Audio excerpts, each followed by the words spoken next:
Pag Ramadan, tuloy pa rin ang buhay. Priority ko ang pagdadasal, obligatory prayers 5 times a day, night prayers, tarawih. O ayan, nandyan ako sa Indonesian Embassy. Diyan kami nagtarawih ng aking pinsan pagkatapos ng iftar. Ito, nag-gym ako pagkatapos ng morning Fajr prayer. Nakakalakas, nakaka-excite, no, ang morning routine ko pagkatapos ng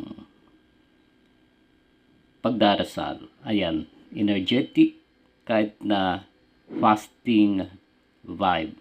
Alhamdulillah, magandang umaga sa inyo. Good morning.